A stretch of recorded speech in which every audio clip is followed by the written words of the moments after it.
Chapter 53, the earlier Judges. This chapter is based on Judges 6 to 8.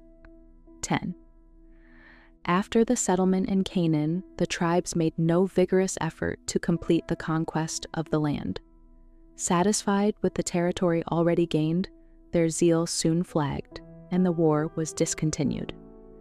When Israel was strong, they put the Canaanites to tribute and did not utterly drive them out.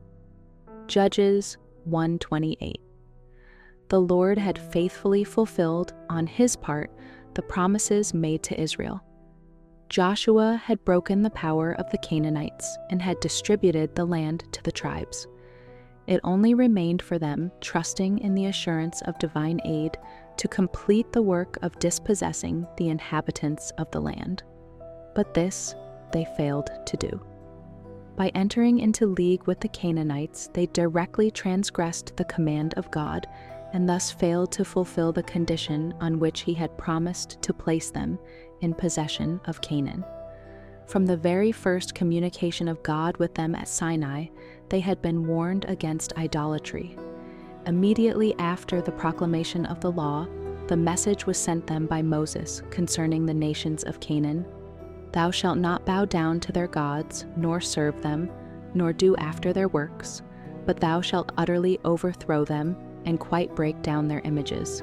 And ye shall serve the Lord your God, and he shall bless thy bread and thy water, and I will take sickness away from the midst of thee. Exodus 23:24-25. The assurance was given that so long as they remained obedient, God would subdue their enemies before them. I will send my fear before thee, and will destroy all the people to whom thou shalt come, and I will make all thine enemies turn their backs unto thee. And I will send hornets before thee, which shall drive out the Hivite, the Canaanite, and the Hittite from before thee. I will not drive them out from before thee in 1 year, lest the land become desolate, and the beasts of the field multiply against thee. By little and little I will drive them out from before thee, until thou be increased, and inherit the land. I will deliver the inhabitants of the land into your hand, and thou shalt drive them out before thee. Thou shalt make no covenant with them, nor with their gods. They shall not dwell in thy land, lest they make thee sin against me. For if thou serve their gods, it will surely be a snare unto thee. Exodus 23:27-33. These directions were reiterated in the most solemn manner by Moses before his death, and they were repeated by Joshua. God had placed his people in Canaan as a mighty breastwork to stay the tide of moral evil, that it might not flood the world. If faithful to him, God intended that Israel should go on conquering and to conquer. He would give into their hands nations greater and more powerful than the Canaanites. The promise was, if ye shall diligently keep all these commandments which I command you, then will the Lord drive out all these nations from before you, and ye shall possess greater nations and mightier than yourselves. Every place whereon the soles of your feet shall tread shall be yours. From the wilderness and Lebanon, from the river Euphrates, even unto the uttermost sea shall your coast be. There shall no man be able to stand before you. For the Lord your God shall lay the fear of you and the dread of you upon all the land that ye shall tread upon, as he hath said unto you. Deuteronomy 11:22-25. But regardless of their high destiny, they chose the course of ease and self-indulgence. They let slip their opportunities for completing the conquest of the land, and for many generations they were afflicted by the remnant of these idolatrous peoples, that were, as the prophet had foretold, as pricks in their eyes and as thorns in their sides.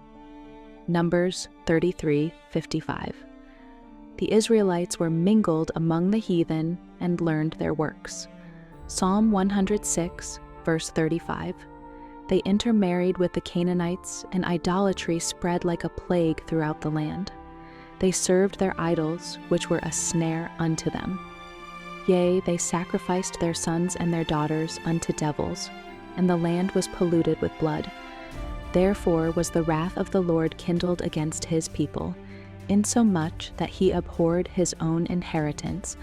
Psalm 106, verses 36 to 40. Until the generation that had received instruction from Joshua became extinct, idolatry made little headway, but the parents had prepared the way for the apostasy of their children. The disregard of the Lord's restrictions on the part of those who came in possession of Canaan sowed seeds of evil that continued to bring forth bitter fruit for many generations. The simple habits of the Hebrews had secured them physical health, but association with the heathen led to the indulgence of appetite and passion, which gradually lessened physical strength and enfeebled the mental and moral powers. By their sins, the Israelites were separated from God. His strength was removed from them, and they could no longer prevail against their enemies. Thus, they were brought into subjection to the very nations that through God they might have subdued. They forsook the Lord God of their fathers, which brought them out of the land of Egypt, and guided them in the wilderness like a flock. They provoked him to anger with their high places, and moved him to jealousy with their graven images. Therefore the Lord forsook the tabernacle of Shiloh, the tent which he placed among them, and delivered his strength into captivity, and his glory into the enemy's hand. Judges 2:12, Psalm 78, 52, 58, 60, 61. Yet he did not utterly forsake his people. There was ever a remnant who were true to Jehovah, and from time to time the Lord raised up faithful and valiant men to put down idolatry and to deliver the Israelites from their enemies. But when the deliverer was dead and the people were released from his authority, they would gradually return to their idols. And thus the story of backsliding and chastisement, of confession and deliverance, was repeated again and again. The king of Mesopotamia, the king of Moab, and after them the Philistines, and the Canaanites of Hazor, led by Sisera, in turn became the oppressors of Israel. Othniel, Shamgar, and Ehud, Deborah, and Barak were raised up as deliverers of their people. But again, the children of Israel did evil in the sight of the Lord, and the Lord delivered them into the hand of Midian. Heretofore the hand of the oppressor had fallen but lightly on the tribes dwelling east of the Jordan, but in the present calamities they were the first sufferers. The Amalekites on the south of Canaan, as well as the Midianites on its eastern border, and in the deserts beyond, were still the unrelenting enemies of Israel. The latter nation had been nearly destroyed by the Israelites in the days of Moses, but they had since increased greatly and had become numerous and powerful. They had thirsted for revenge, and now that the protecting hand of God was withdrawn from Israel, the opportunity had come. Not alone the tribes east of Jordan, but the whole land suffered from their ravages. The wild, fierce inhabitants of the desert, as locusts for multitude, Judges 6:5 RV, came swarming into the land with their flocks and herds. Like a devouring plague, they spread over the country, from the river Jordan to the Philistine plain. They came as soon as the harvests began to ripen, and remained until the last fruits of the earth had been gathered. They stripped the fields of their increase, and robbed and maltreated the inhabitants, and then returned to the deserts. Thus the Israelites dwelling in the open country were forced to abandon their homes, and to congregate in walled towns, to seek refuge in fortresses, or even to find shelter in caves and rocky fastnesses among the mountains. For 7 years this oppression continued, and then, as the people in their distress gave heed to the Lord's reproof and confessed their sins, God again raised up a helper for them. Gideon was the son of Joash of the tribe of Manasseh. The division to which this family belonged held no leading position, but the household of Joash was distinguished for courage and integrity. Of his brave sons it is said, each one resembled the children of a king. All but one had fallen in the struggles against the Midianites, and he had caused his name to be feared by the invaders. To Gideon came the divine call to deliver his people. He was engaged at the time in threshing wheat. A small quantity of grain had been concealed, and not daring to beat it out on the ordinary threshing floor, he had resorted to a spot near the winepress. For the season of ripe grapes being still far off, little notice was now taken of the vineyards. As Gideon labored in secrecy and silence, he sadly pondered upon the condition of Israel and considered how the oppressor's yoke might be broken from off his people. Suddenly, the angel of the Lord appeared and addressed him with the words, "Jehovah is with thee, thou mighty man of valor." "O my Lord," was his answer, "if the Lord be with us, why then is all this befallen us? And where be all his miracles which our fathers told us of, saying, Did not the Lord bring us up from Egypt? But now the Lord hath forsaken us, and delivered us into the hands of the Midianites." The messenger of heaven replied, "Go in this thy might, and thou shalt save Israel from the hand of the Midianites. Have not I sent thee?" Gideon desired some token that the one now addressing him was the covenant angel, who in time past had wrought for Israel.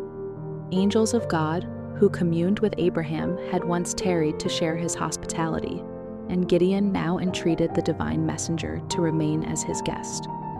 Hastening to his tent, he prepared from his scanty store a kid and unleavened cakes, which he brought forth and set before him. But the angel bade him, "Take the flesh and the unleavened cakes, and lay them upon this rock, and pour out the broth." Gideon did so, and then the sign which he had desired was given. With the staff in his hand, the angel touched the flesh and the unleavened cakes, and a flame bursting from the rock consumed the sacrifice. Then the angel vanished from his sight. Gideon's father, Joash, who shared in the apostasy of his countrymen, had erected at Ophrah, where he dwelt, a large altar to Baal, at which the people of the town worshipped. Gideon was commanded to destroy this altar and to erect an altar to Jehovah over the rock on which the offering had been consumed, and there to present a sacrifice to the Lord. The offering of sacrifice to God had been committed to the priests and had been restricted to the altar at Shiloh. But he who had established the ritual service and to whom all its offerings pointed had power to change its requirements. The deliverance of Israel was to be preceded by a solemn protest against the worship of Baal. Gideon must declare war upon idolatry before going out to battle with the enemies of his people. The divine direction was faithfully carried out. Knowing that he would be opposed if it were attempted openly, Gideon performed the work in secret, with the aid of his servants accomplishing the whole in one night.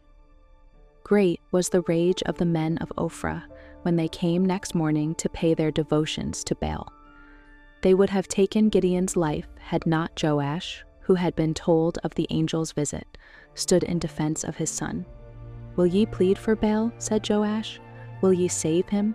He that will plead for him, let him be put to death whilst it is yet morning. If he be a god, let him plead for himself, because one hath cast down his altar. If Baal could not defend his own altar, how could he be trusted to protect his worshippers?" All thoughts of violence toward Gideon were dismissed, and when he sounded the trumpet of war, the men of Ophrah were among the first to gather to his standard. Heralds were dispatched to his own tribe of Manasseh, and also to Asher, Zebulun, and Naphtali, and all answered to the call. Gideon dared not place himself at the head of the army without still further evidence that God had called him to his work, and that he would be with him. He prayed, "If thou wilt save Israel by mine hand, as thou hast said, behold, I will put a fleece of wool in the floor, and if the dew be on the fleece only, and it be dry upon all the earth besides, then shall I know that thou wilt save Israel by mine hand, as thou hast said." In the morning the fleece was wet, while the ground was dry. But now a doubt arose, since wool naturally absorbs moisture when there is any in the air. The test might not be decisive. Hence he asked that the sign be reversed, pleading that his extreme caution might not displease the Lord. His request was granted. Thus encouraged, Gideon led out his forces to give battle to the invaders. All the Midianites and the Amalekites and the children of the east were gathered together and went over and pitched in the valley of Jezreel. The entire force under Gideon's command numbered only 32,000 men, but with the vast host of the enemy spread out before him, the word of the Lord came to him. The people that are with thee are too many for me to give the Midianites into their hands, lest Israel vaunt themselves against me, saying, Mine own hand hath saved me. Now therefore go to proclaim in the ears of the people, saying, Whosoever is fearful and afraid, let him return and depart early from Mount Gilead. Those who were unwilling to face danger and hardships, or whose worldly interests would draw their hearts from the work of God, would add no strength to the armies of Israel. Their presence would prove only a cause of weakness. It had been made a law in Israel that before they went to battle, the following proclamation should be made throughout the army.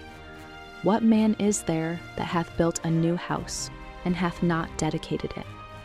Let him go and return to his house, lest he die in the battle, and another man dedicate it. And what man is he that hath planted a vineyard, and hath not yet eaten of it?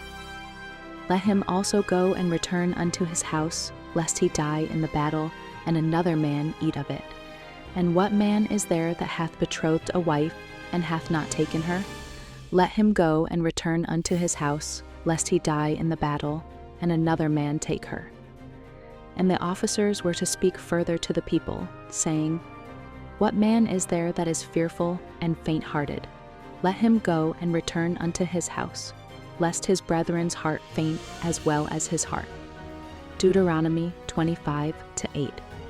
Because his numbers were so few compared with those of the enemy, Gideon had refrained from making the usual proclamation. He was filled with astonishment at the declaration that his army was too large. But the Lord saw the pride and unbelief existing in the hearts of his people. Aroused by the stirring appeals of Gideon, they had readily enlisted, but many were filled with fear when they saw the multitudes of the Midianites. Yet, had Israel triumphed, those very ones would have taken the glory to themselves instead of ascribing the victory to God. Gideon obeyed the Lord's direction, and with a heavy heart he saw 22,000, or more than 2/3 of his entire force, depart for their homes. Again the word of the Lord came to him, The people are yet too many, bring them down unto the water, and I will try them for thee there. And it shall be, that of whom I say unto thee, This shall go with thee, the same shall go with thee, and of whomsoever I say unto thee, This shall not go with thee, the same shall not go. The people were led down to the waterside, expecting to make an immediate advance upon the enemy. A few hastily took a little water in the hand and sucked it up as they went on, but nearly all bowed upon their knees and leisurely drank from the surface of the stream. Those who took of the water in their hands were but 300 out of 10,000, yet these were selected, all the rest were permitted to return to their homes. By the simplest means, character is often tested. Those who in time of peril were intent upon supplying their own wants were not the men to be trusted in an emergency. The Lord has no place in his work for the indolent and self-indulgent. The men of his choice were the few who would not permit their own wants to delay them in the discharge of duty. The 300 chosen men not only possessed courage and self-control, but they were men of faith.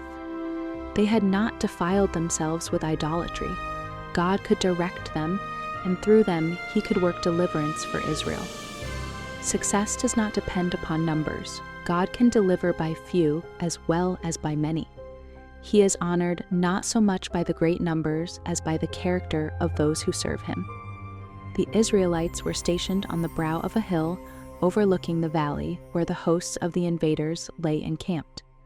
And the Midianites and the Amalekites and all the children of the east lay along in the valley like locusts for multitude, and their camels were without number, as the sand which is upon the seashore for multitude.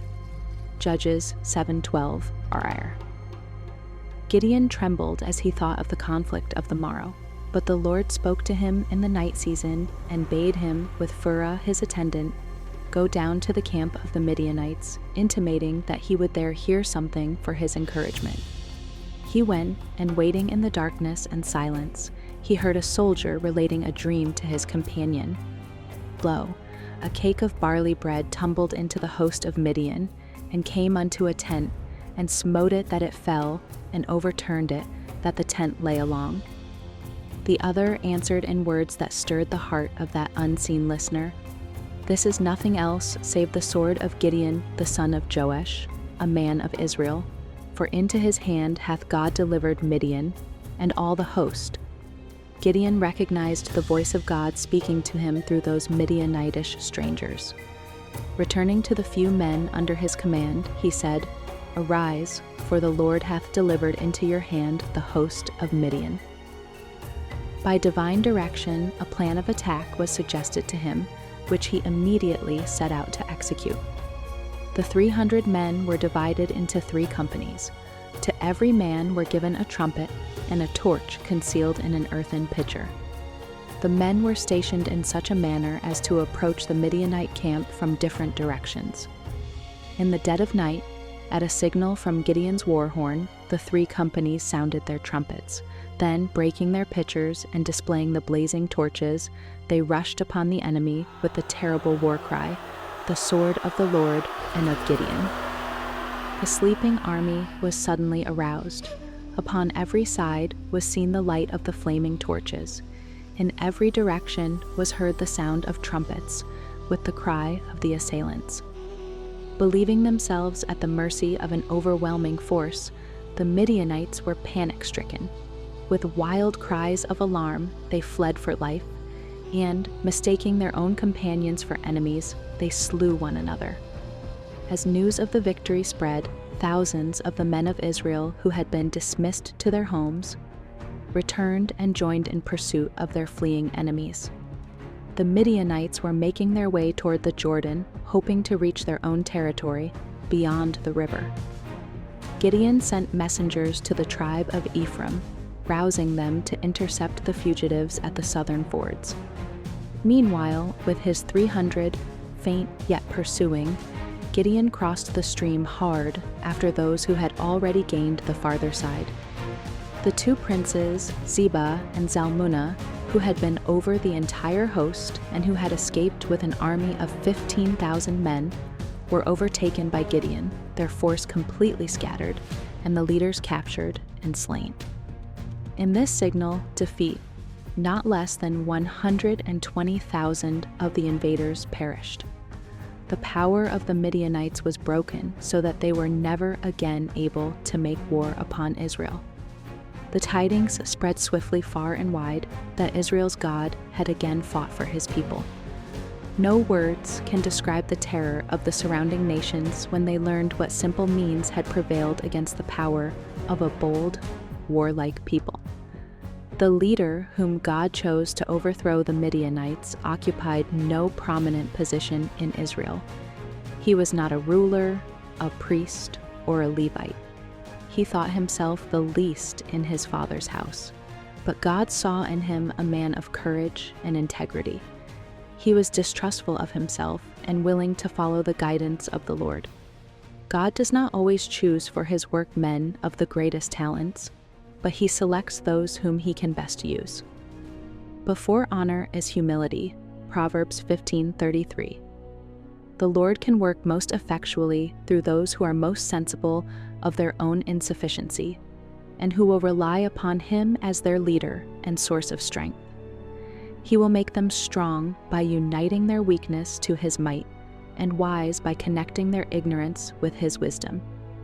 If they would cherish true humility, the Lord could do much more for his people, but there are few who can be trusted with any large measure of responsibility or success without becoming self-confident and forgetful of their dependence upon God.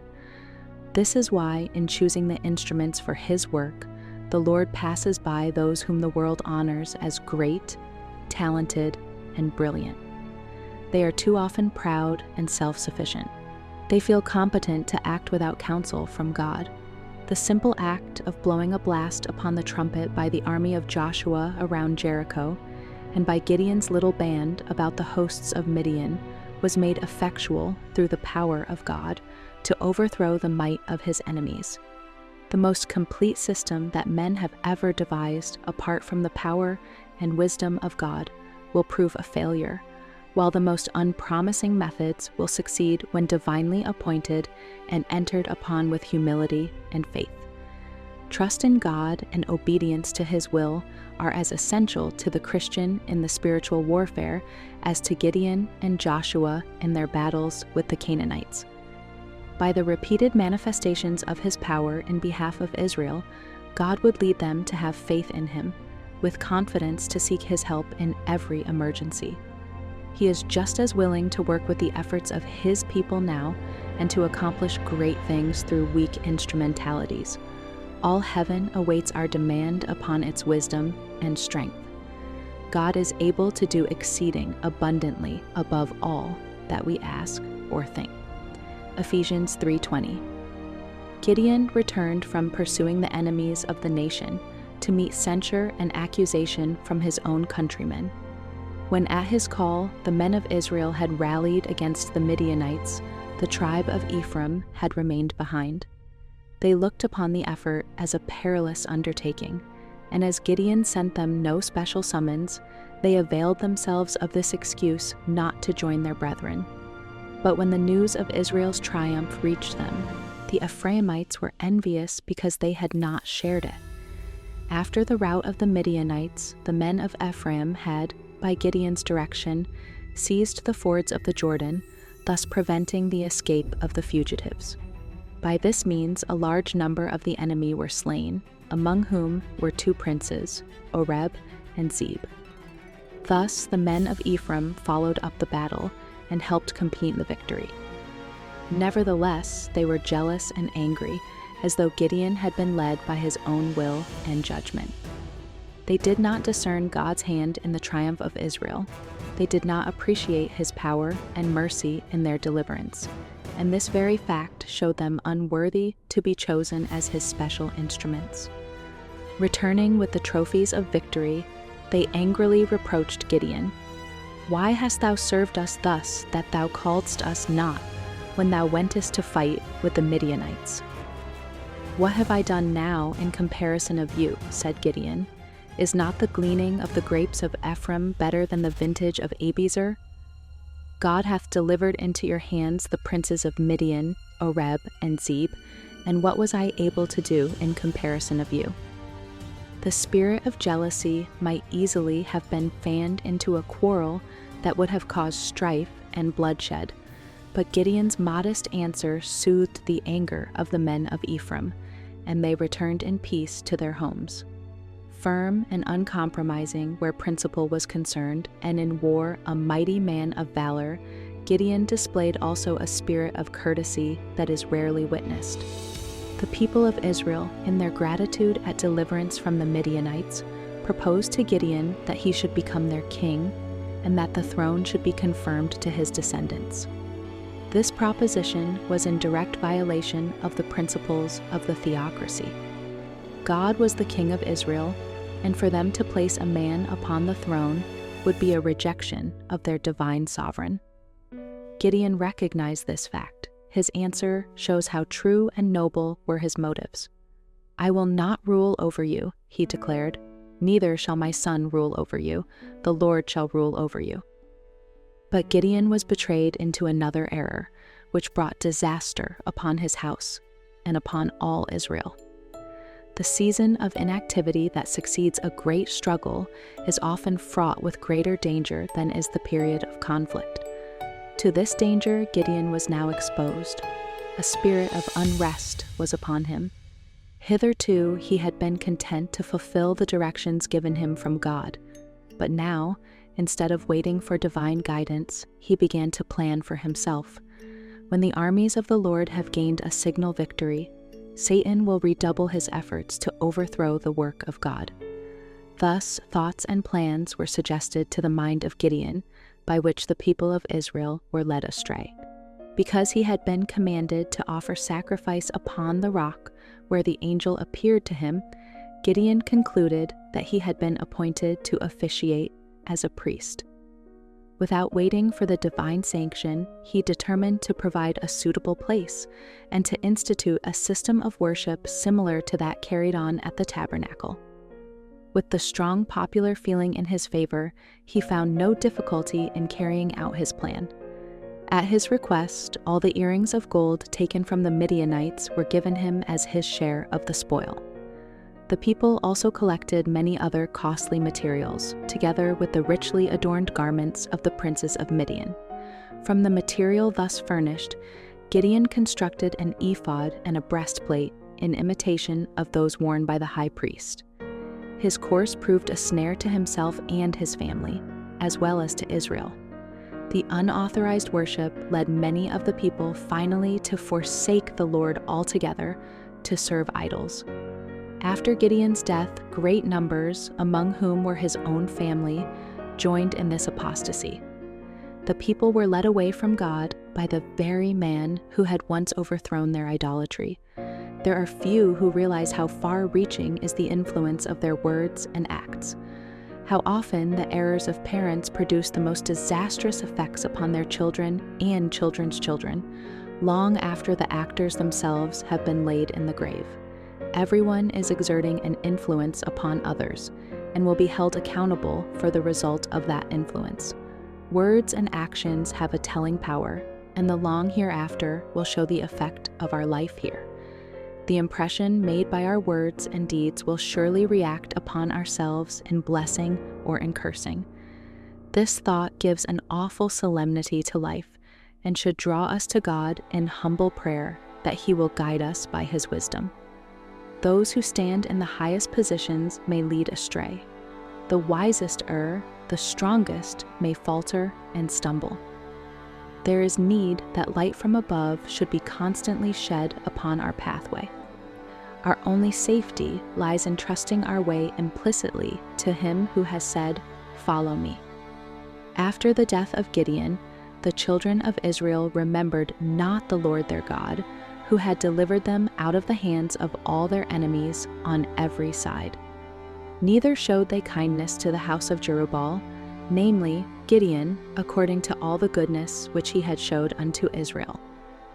Forgetful of all that they owed to Gideon, their judge and deliverer, the people of Israel accepted his baseborn son Abimelech as their king, who, to sustain his power, murdered all but one of Gideon's lawful children. When men cast off the fear of God, they are not long in departing from honor and integrity. An appreciation of the Lord's mercy will lead to an appreciation of those who, like Gideon, have been employed as instruments to bless His people. The cruel course of Israel toward the house of Gideon was what might be expected from a people who manifested so great ingratitude to God. After the death of Abimelech, the rule of judges who feared the Lord served for a time to put a check upon idolatry. But ere long, the people returned to the practices of the heathen communities around them. Among the northern tribes, the gods of Syria and Sidon had many worshippers. On the southwest, the idols of the Philistines, and on the east, those of Moab and Ammon, had turned the hearts of Israel from the God of their fathers. But apostasy speedily brought its punishment. The Ammonites subdued the eastern tribes and, crossing the Jordan, invaded the territory of Judah and Ephraim. On the west, the Philistines came up from their plain beside the sea, burning and pillaging far and near. Again, Israel seemed to be abandoned to the power of relentless foes. Again, the people sought help from Him whom they had so forsaken and insulted. The children of Israel cried unto the Lord, saying, "We have sinned against Thee, both because we have forsaken our God, and also served Baalim." But sorrow had not worked true repentance. The people mourned because their sins had brought suffering upon themselves, but not because they had dishonored God by transgression of his holy law. True repentance is more than sorrow for sin. It is a resolute turning away from evil. The Lord answered them through one of his prophets, "Did I not deliver you from the Egyptians and from the Amorites, from the children of Ammon and from the Philistines?